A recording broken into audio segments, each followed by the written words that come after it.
Salut tout le monde, j'espère que vous allez bien. Aujourd'hui, je vais vous parler d'une chose primordiale dans la vie d'un comédien, à savoir le pognon. Non, je déconne.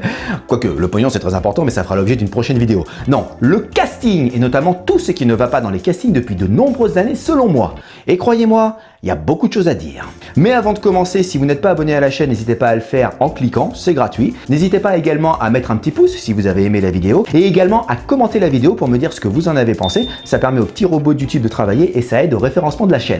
Alors quand tu es comédien, passer un casting c'est juste obligatoire si tu veux pouvoir travailler un jour. À titre personnel, j'ai dû en passer peut-être plus de 300 depuis que je fais ce boulot. Alors globalement, pour passer des castings, il y a 3 méthodes. La première méthode consiste à avoir un agent qui avec son réseau va t'organiser des rencontres avec des directeurs de casting, avec des réalisateurs, voire des producteurs pour les plus influents d'entre eux. La deuxième méthode consiste à avoir ton propre réseau que tu t'es constitué au fur et à mesure de tes années de travail, et c'est à toi de contacter les auteurs, les metteurs en scène, les réalisateurs, les directeurs de casting, voire les producteurs pour entretenir les relations et essayer d'avoir des rôles. Et la troisième méthode, et c'est la méthode qui va nous intéresser dans cette vidéo, consiste à consulter les petites annonces. Alors les petites annonces de casting, il y en a des milliers sur des milliers de sites internet, ça se trouve partout. Ça va du plus frauduleux au plus sérieux. Alors si globalement ces petites annonces sont claires, nettes et précises dans ce qu'elles recherchent, on assiste depuis quelques années à certaines choses qui personnellement me laissent perplexe, voire me mettent en rogne. Alors avant d'entrer dans le vif du sujet, je tiens à vous dire que toutes les annonces que vous allez voir dans cette vidéo sont vraies. Je n'ai rien modifié, pas un mot, pas un texte, pas une virgule. J'ai simplement flouté les adresses mail des personnes à contacter par souci de confidentialité, c'est tout. Et on commence tout de suite cette vidéo avec quelque chose que l'on retrouve systématiquement dans les annonces de casting, à savoir les critères de recherche physique. Et notamment ça, là. Pour animer une nouvelle émission TV jeunesse quotidienne sur le service public, je recherche les perles rares correspondant à tous ces critères. Une jeune femme, 20-25 ans, très jolie, caucasienne. Un jeune homme, 20-25 ans, très joli, noir. Très joli.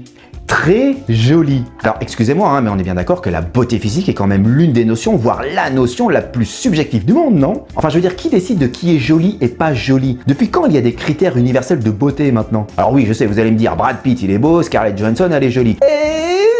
Ça dépend les gens, parce que honnêtement, moi je connais des gens qui trouvent que Brad Pitt il est moche, pas top, et Scarlett Johansson, pareil, elle est pas oufissime. Encore une fois, ça c'est subjectif, c'est selon la personne. Alors je suis d'accord qu'il faut préciser les critères de recherche physique dans une annonce pour un personnage quand l'histoire le justifie. Si par exemple l'histoire de la série ou du film s'articule autour de la grossophobie et que dans l'annonce il recherche une personne dite, on va dire obèse, voire avec de l'embonpoint, bon bah là ça fait sens, je veux dire là c'est logique. Mais là il s'agit d'animer une nouvelle émission télé quotidienne jeunesse pour le service public. À quel moment le fait d'être joli, ça rentre en ligne de compte? Ça va faire péter l'audimat. Puis encore une fois, joli aux yeux de qui? Du producteur, du réalisateur, du directeur de la chaîne, du livreur de pizza? Ça n'a aucun sens. Imaginez une seconde si demain une personne postait une annonce avec l'extrême inverse. Pour animer une nouvelle émission jeunesse sur une grande chaîne nationale, recherche jeune femme, 20-25 ans, grande et surtout très moche.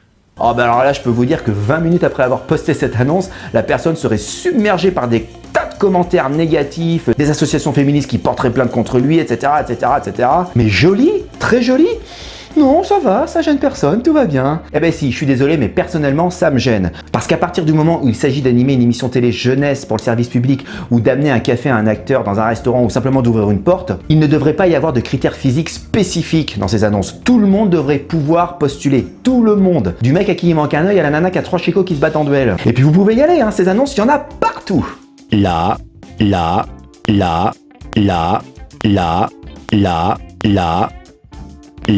Toujours lié aux critères physiques, on va passer à une deuxième chose que l'on retrouve vraiment beaucoup dans les annonces de casting, c'est quand ils recherchent des personnes typées et atypiques. Vous les avez ces annonces-là? Pour les besoins d'un court-métrage réalisé au sein de l'ESSEC, nous recherchons des comédiennes, comédiens pour les rôles suivants. Bobby, 50 ans, physique atypique. José, 50 ans, physique atypique. Ou celle-là! Dans le cadre du tournage d'une publicité rémunérée qui se déroulera fin janvier à Bagnères de Bigorre, nous recherchons des comédiens pyrénéens, soit une femme de 40 ans au physique typé et atypique, un homme de 50 ans au physique atypique. Voilà, typé et atypique. Vous n'avez pas plus précis? Non, parce que quand on regarde la définition, typé, ça veut dire qu'il présente nettement les caractères d'un type, et atypique, qui ne répond pas au type habituel, que l'on peut difficilement classer. Oh, ben on va aller loin avec ça. C'est quoi le type habituel? C'est lui?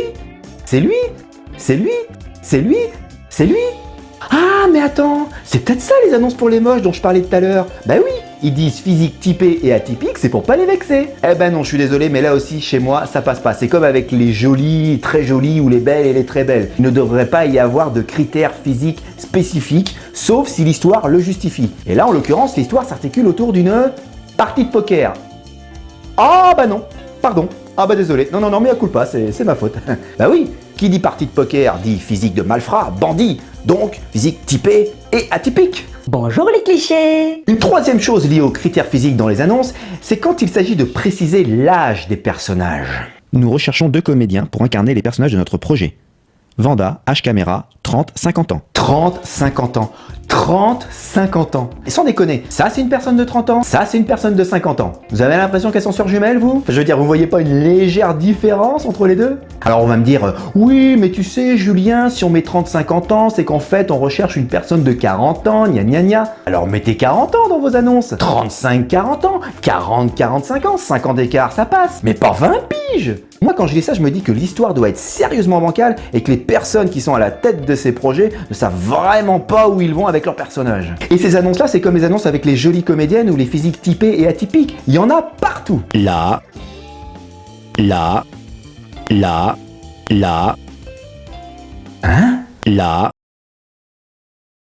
30, 99 ans? Quoi? Et pour finir sur les critères physiques, je vous passe les annonces où on vous demande carrément de vous mettre à poil. Pour la 3e saison d'une série humoristique pour une célèbre plateforme, je recherche pour une séquence d'orgie des femmes de 30-60 ans, tout type de corps. Il s'agira d'être totalement nu et de simuler des scènes de sexe. Pas de pénétration bien entendu, mais il faudra être très à l'aise avec son corps. Vous serez reconnaissable. Bon alors attention, je ne dis pas que cette annonce n'est pas sérieuse. Je dis simplement que si vous avez envie de postuler, essayez de vous renseigner un petit peu avant. Quel est le nom de la société de production? Qu'est-ce qu'elle a produit avant? Qui est le réalisateur? Quel est son CV? Qui sont les acteurs? Pour voir si c'est un projet solide et sérieux. Parce qu'après, il faudra pas venir vous plaindre si pour un projet artistique qu'on vous aura vendu comme une version contemporaine de 2001, l'Odyssée de l'espace, avec des corps nus en apesanteur, libérés de tout carcan physique et moraux, vous vous retrouvez 2 mois plus tard dans une grange avec 3 mecs à l'équipe technique qui sont aussi les acteurs, filmés par un iPhone 4 avec de la paille sèche en guise de décor unique, si vous voyez ce que je veux dire. À mon sens, il vaut mieux trop en demander au départ, quitte à se faire lourder, plutôt que de rien demander du tout, quitte à se faire baiser. Enfin, bref. Vous avez compris. Allez, on lâche les critères physiques pour passer à autre chose que l'on retrouve beaucoup dans les castings, c'est quand il s'agit de parler des compétences requises des personnages pour postuler. Sans déconner, ça là. À l'occasion de la nouvelle série RTBF, nous sommes à la recherche de figurants. Hommes entre 20 et 50 ans, costauds, sachant parler néerlandais. Le néerlandais. Si vous voulez des gens qui parlent le néerlandais, ben vous allez aux Pays-Bas, mais vous postez pas vos annonces sur les sites de casting français. Sans déconner, vous en connaissez beaucoup, vous, des néerlandais qui vivent en France? Et quand bien même vous en connaissez, vous connaissez beaucoup de comédiens dans le lot? J'ai pas été vérifié, mais à mon avis, le pourcentage de comédiens néerlandais qui vivent en France ou de comédiens français qui parlent le néerlandais doit être aussi élevé que le taux d'humilité de Mélanie Laurent en pleine interview promotionnelle. Et encore là, dans cette annonce, c'est des silhouettes qu'ils recherchent. Ah non, pardon, des figurants. C'est des silhouettes ou des figurants qu'ils recherchent? Non, parce que c'est pas le même tarif, les gars. Figurant, bah c'est là, en termes de salaire, et silhouette, c'est un peu plus élevé quand même. À mon avis, on n'est pas loin de l'annonce merdique du style... Finalement, contrairement à ce qui était annoncé sur l'annonce, le tournage ne sera pas payé ni défrayé. Mais nourriture fournie et bonne ambiance assurée. Bon alors qu'on mette les choses au clair maintenant, je n'ai absolument rien contre les tournages non rémunérés. Il n'y a aucun problème, j'ai eu l'occasion d'en faire plein et même d'en organiser, mais il faut que ce soit dit au départ dans l'annonce. Si au départ c'est dit que c'est non rémunéré mais défrayé ou non rémunéré non défrayé, etc. bon bah il n'y a pas de problème. Libre à vous de postuler ou non. Mais quand tu vois au départ que c'est un projet payé et qu'on t'annonce finalement pendant le tournage que bah il y aura plus trop d'argent pour les salaires parce que tout le pognon a été mis dans le matos, ça c'est non. Ça c'est non. Mais ça fera l'objet d'une prochaine vidéo. Mais moi, il y a autre chose qui me fait tiquer dans cette annonce. Parce que pour une chose aussi simple qu'un homme de main, il recherche des figurants ou silhouettes au choix. Et qui dit figurant ou silhouette au choix, dit pas de mots, pas de paroles, pas de texte. Parce que sinon, c'est pas de la figuration, c'est un rôle. Ou silhouette parlante avec un nombre maximum de mots à ne pas dépasser. Et encore une fois, c'est pas le même tarif, les gars. Et si c'est bien de la figuration qu'il recherche, pourquoi préciser qu'il faut parler le néerlandais puisque par définition, un figurant, ça ne parle pas? Franchement, ça va être quoi le futur dans les castings? Ils vont nous demander de savoir j'ai des claquettes sur une main, un œil fermé, la langue pendue, tout ça pour postuler à un mec qui ouvre une porte? Ou alors attention, je n'ai absolument rien contre les directrices et les directeurs de casting. Toutes celles et ceux que j'ai rencontrés au cours de ma vie ont toujours très bien fait leur taf. Sans vouloir être péjoratif, ce sont juste des exécutants de directives. On leur demande de chercher tel ou tel profil, il ou elle cherche tel ou tel profil. Et la plupart du temps, ces directives viennent des réalisateurs qui sont eux-mêmes soumis aux directives des producteurs, qui sont eux-mêmes soumis aux directives des directeurs de la chaîne, qui sont eux-mêmes soumis... Et vous voyez cette multiplication de compétences requises pour postuler, ça me fait penser à une chose qui franchement me gonfle, c'est quand ils recherchent des personnes exerçant les vrais métiers des personnages. Vous les avez ces annonces là ? Pour une série Netflix dont le tournage aura lieu à Ivry, nous recherchons uniquement les profils suivants. Silhouette, 2 hommes pour incarner des policiers en civil, vrais policiers souhaités. Vrai policier souhaité. Vrai policier souhaité. C'est comme quand ils recherchent des vrais serveurs. Si vous voulez des vrais policiers ou des vrais serveurs, vous allez dans un commissariat ou dans un café, mais vous postez pas vos annonces sur des sites de comédiens. Parce que déjà qu'on n'a pas beaucoup de boulot, si en plus on se fait piquer des choses aussi simples comme de la figuration ou de la silhouette par des vraies personnes exerçant les vrais métiers des personnages, j'ai envie de dire flûte. Est-ce que je vais piquer le boulot d'un policier, moi? Non. Est-ce que je vais piquer le boulot d'un serveur? Non. Mais bon, faut pas se leurrer, hein. On sait très bien pourquoi ils recherchent des vraies personnes. Vous l'avez? Question de pognon. Bah oui, parce que vous comprenez, les vraies personnes, elles ont déjà leur salaire de leur vrai métier. Et comme 99% d'entre eux ne connaissent pas les conventions collectives relatives au salaire dans l'audiovisuel, eh ben, elles vont accepter en général un salaire plus faible que ce qu'un comédien aurait demandé, qui demande juste le minimum syndical parce que sinon il se fait virer, ils en prennent un autre. Et tout le monde est content. La vraie personne parce qu'elle aura une vraie expérience d'un vrai tournage et le producteur parce qu'il aura économisé du pognon. True story, croyez-moi. Ah, et ne me sortez pas l'excuse du « Oui, mais tu sais, Julien, si on prend des vraies personnes, c'est parce qu'elles ont déjà leur costume de jeu, gna gna gna gna gna. » Non, non, je suis désolé, hein, mais un serveur dans un café, il a un pantalon noir et une chemise blanche. Tous les comédiens ont ça dans leur garde-robe. Tous les comédiens. Et quand bien même il y aurait des comédiens qui n'auraient pas de pantalon noir ou de chemise blanche, ça coûte 25 balles dans une vieille friperie, en 2 cachets de figure, c'est rentabilisé. Et pour les costumes de flics, c'est exactement la même chose. Toutes les sociétés de costumes de fiction ont ça.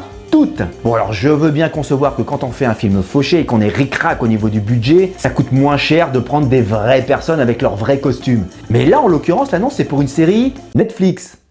Netflix! Je veux dire, ils sont comment au niveau budget? Ça va ou font qu'on leur organise une cagnotte litchi? Et puis si de toute façon tu n'as pas le budget adéquat pour avoir des vrais costumes et des bons costumes dans ton film, eh ben tu le fais pas le film. Le département costume dans un film, il est primordial au même titre que tous les autres départements. Moi ça me fait toujours halluciner dans un tournage, et attention j'entends tournage rémunéré avec prod, diffuseur, etc. Quand on me demande d'amener mes propres vêtements. C'est comme si un boulanger ouvrait son établissement et qu'il demandait aux clients d'amener leur mie de pain parce qu'ils n'avaient que les ingrédients pour faire la croûte. Quant au « oui, mais tu sais, si on prend des vraies personnes sur les tournages, c'est parce qu'ils connaissent leur métier, que ça nous fait gagner du temps en plateau, gna gna gna gna gna ». Non, non, je suis désolé. Si on reprend l'exemple du serveur, dans un film, un serveur en général, ça amène une conso et basta. Hein. Parce que j'ai jamais été serveur dans ma vie, mais je sais quand même faire tenir 2 verres sur un plateau. Et quant aux flics, si c'est juste pour dire « vos papiers s'il vous plaît », excusez-moi, mais il n'y a pas besoin de 50 formations de police pour arriver à dire ça. Surtout que la plupart du temps, les vraies personnes exerçant les vrais métiers des personnages n'ont jamais assisté à un tournage de leur vie et que l'équipe technique va perdre plus de temps à leur expliquer ce qu'il ne faut pas faire devant la caméra, tant qu'ils auraient gagné s'ils avaient engagé des vrais comédiens pour faire les rôles.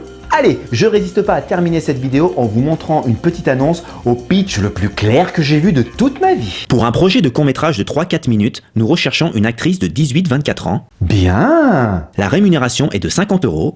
Ah. Le dialogue est réaliste, très proche de la manière dont parlent les jeunes aujourd'hui. Le personnage est une fille, et une fille, qui étant blessée par son presque copain, dont elle est amoureuse, le rejette dans une sorte d'explication, de tête-à-tête agité. L'accent du jeu doit être sur comment le rejet, l'écartement est motivé par déception et non de sentiments négatifs authentiques. J'ai rien compris.